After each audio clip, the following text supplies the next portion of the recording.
Last मंत्र, last चौपाई बोलो, लास्ट। आयो आनंद श्री अक्षरातीत, स्पष्ट कर रहे ना, आयो आनंद अखंड घर को स्पष्ट करे, श्री अक्षरातीत।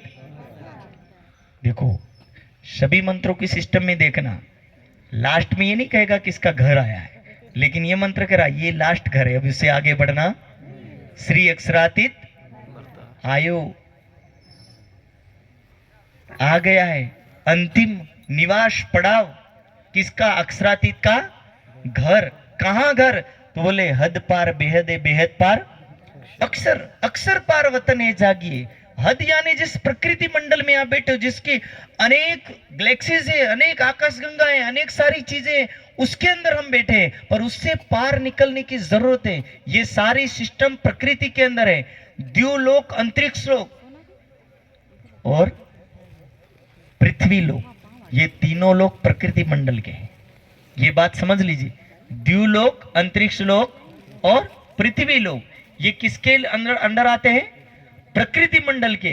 और हमारा द्युलोक में भी नहीं, अंतरिक्ष में भी नहीं और पृथ्वी लोक में भी नहीं, अंतरिक्ष से परे की बात कही जाती है। सूक्ष्म कभी दिखता नहीं। कई बार व्यक्ति बोलते हैं अरे साइंस ने इतना खोज कर डाला, साइंस यही तो समझा रही। एक टाइम था लोग सूर्य की पूजा कर रहे थे, अभी साइंस ने कहा कि हम सूर्य से ऊपर भी जाके आगे। एक टाइम था लोग बोले चंदा मामा, चंदा मामा, लोग उसके नाम से पूछते थे। शनि ग्रह से डरते थे, मंगल ग्रह से भी। आज मंगल ग्रह पे लोग जाते या नहीं जाते? मंगल ग्रह किसी पर भारी पड़ जाए लोग शादियां आज भी नहीं करते, लेकिन आज के लोग मंगल ग्रह पर जाकर के जमीन खरीद करके वहां रहने की कोशिश में तुले हुए। तो समझ लीजिए कि जहां हमारे लोग डरते थे, साइंस कर रहा कि उससे ऊपर की बात कह रहा। और वही साइंस से जब एक सवाल पूछा गया कि ब्लैक होल तारा से इतनी सारी चीजें निकलती और आती, वो निर्माण कौन करता है? ये जो पल पल तो हो रहा वो तारा नहीं, ब्लैक होल एक गुफा जैसी सिस्टम है जिसमें से अनेक चीज निकलती और जाती है। तो बोले कौन ये भेज रहा है और कौन वापस ले रहा है? तब साइंस ने भी एक बात कही कि ये हमारे से भी परे की चीजें, हमारे से भी पार की चीजें, और पार की चीजें इसलिए कहा जाता आध्यात्मिक गुह्यतम मार्ग है। धर्म एक गुह्यतम मार्ग है, जिसको समझ में आता है तो आ गया, नहीं समझ में आया तो उसको समझ में भी नहीं आता है। और उस गुह्यतम मार्ग का एक ही श्रेय है, एक ही सत्य है कि वो परब्रह्म है। उस परमात्मा तक जाने के लिए ये ज्ञान है, परमात्मा का ये जो वचन है। इसीलिए कह रहे व्रज तणी लीला कही वली विषय के रास, श्री धाम तणा सुख व्रणे दिए निध प्राण नाथ। कि जिस शक्ति ने ब्रज मंडल में आकर के लीला की हो, जिस शक्ति ने रास मंडल में आकर के लीला की हो, जो शक्ति स्वयं योगेश्वर श्री कृष्ण के अंदर विराजमान लीला कर चुकी हो, और जो शक्ति रास मंडल में आई हो, वही शक्ति मेरा ठाकुर के अंदर आई, वही शक्ति श्री देवचंद्र जी के अंदर आई, और वही शक्ति छठे दिन के अंदर जो व्यक्ति कुर्बान करे होगा उसके अंदर भी आकर के लीला करेगी। इसलिए तो कहा अरस तुम्हारा मेरा दिल है, मोमिन दिल अरस क्या, कि छठे दिन के अंदर जिसकी कुर्बानी होगी उसके नाम से लीला होगी, होगी और होगी। पर भाई शक्ति की लीला है, स्वरूप और रूप इनमें केवल शक्ति को ही समझे। और इसीलिए मूल स्वरूप तो मूल स्वरूप है, वो परम धाम से कभी आता जाता नहीं। वाणी करी नाकित आइया नाकित गैया बेटियां चौक वतन, ऐसा खेल दिखाइया भूल गया सबन, ना पर आत्मा आई ना परमात्मा का स्वरूप यहाँ आया। जो आई वो पार की शक्ति, जिसको आवेश शक्ति कहा जाता है। इसलिए वो शक्ति इस दुनिया के अंदर आई, जिस शक्ति को जैसे कहावत में कहा जाता है ना, गंगा नदी और गंगा नदी का जल यदि किसी डिब्बे में या गगरी में लेकर के आओ तो भी क्या बोला जाता है? ये गंगा है।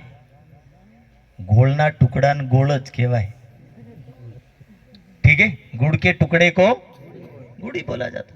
इसलिए तो कहा बिंद में सिंध समाया रे साधु, वो संपूर्ण अनंत शक्ति का स्वामी इस ब्रह्मांड के अंदर आया, पर शक्ति स्वरूप में आया। इसलिए कबीर साहब ने कहा उड़ मक्खी तरवर पर चढ़ बैठी बोलत अमृत बानी, हुई मक्खी का मक्खा नहीं बिन पानी गरबानी। वह तो तीन गर्भे तीन गुण जाए वह तो पुरुष अकेला, कि वो पार पुरुष है और उस पार पुरुष की इस दुनिया के अंदर वो पार की शक्ति आई, वो शक्ति भी किसके नाम से जानी गई? बुद्ध निष्कलंक स्वरूप के नाम से। बुद्ध निष्कलंक स्वरूप जिसको इसमें अंतिम अवतार वर्णन किया भागवत से लेकर के तमाम शास्त्रों के अंदर, वो क्या करेगा? तो अंतिम पुरुष होगा। और वो अंतिम पुरुष क्या करेगा? तो बोले वही एक भवसागर से पार ले जाने वाला होगा। इसलिए दुनिया बुद्ध निष्कलंक स्वरूप को राह देख रही थी। आवसी धनी धनी रे सब कोई कहती आगमी करते पुकार, कि जो आगमी करते, जो पुकार में ले बैठे थे, पुकार रहे थे, उनको पार ले जाने वाला जो पुरुष है उसको आखिरी पुरुष बुद्ध निष्कलंक स्वरूप बोलते हैं। और यही आखिरी पुरुष श्री प्राणनाथ है। यही समय है। क्यों समय है? अब व्यक्ति बोलेगा क्या प्रमाण है तुम्हारे पास? यही है। तो शास्त्रों में लिखा था मही तले मलेच्छानम, कि कब जाहिर होगा? तो बोले धरती पर मुसलमानों का राज होगा। मही तले मलेच्छाम राज्य वंश परवर्तते परस्परे विरोधे च, धर्म के नाम से हिंदू और मुसलमान में लड़ाई हो रही होगी और उस समय हिंदू के मंदिर टूट रहे होंगे। उस समय क्या होगा? तदा अयम सच्चिदानंदो, कि उस समय वो सच्चिदानंद पुरुष इस दुनिया के अंदर आएगा। मही तले मलेच्छानाम राज्यवंश परवर्तते परस्परे विरोधे च औरंगाख्यो भवेद्यदा, और बादशाह औरंगजेब होगा। आख्यो यानी कहना, बताना, नाम। आख्य यानी नाम बोला जाता।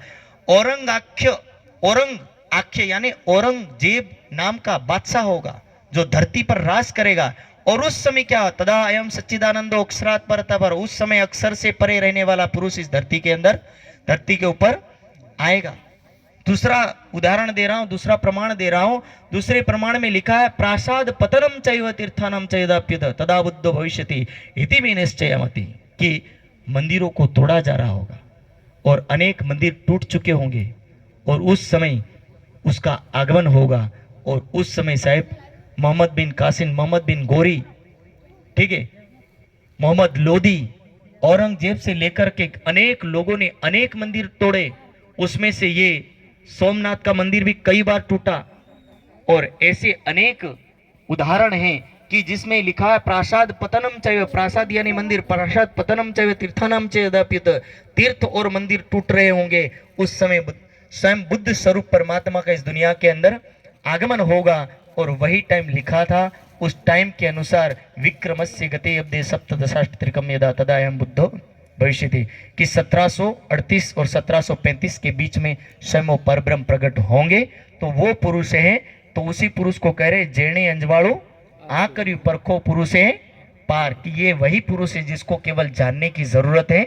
वही पार पुरुष है जो औरंगजेब के समय में जिसका नियम, टाइम टेबल सब कुछ लिखा हुआ था। वैसे तो दावा बहुत सारे लोग करते हैं कि यही बुद्ध निष्कलंक स्वरूप है, पर दावा करना और प्रमाण देना दोनों में बहुत अंतर है। और यही प्रमाण 1735 साहिब हरिद्वार के कुंभ के मेले में, सारे कुंभ के मेले में जाहिर किया गया था कि 1735 में बुद्ध निष्कलंक स्वरूप का प्रकटन हो चुका है।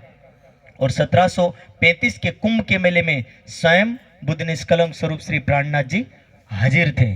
तो यही लीला है और यही लीला का वर्णन है। इन्हीं के साथ मेरा टाइम भी 1-2 मिनट इधर उधर हुआ है, इसके लिए माफी चाहता हूँ, पर प्रसंग थोड़ा पूरा करना था, इन्हीं के साथ पूरा करता हूँ। बोलो श्री प्राणनाथ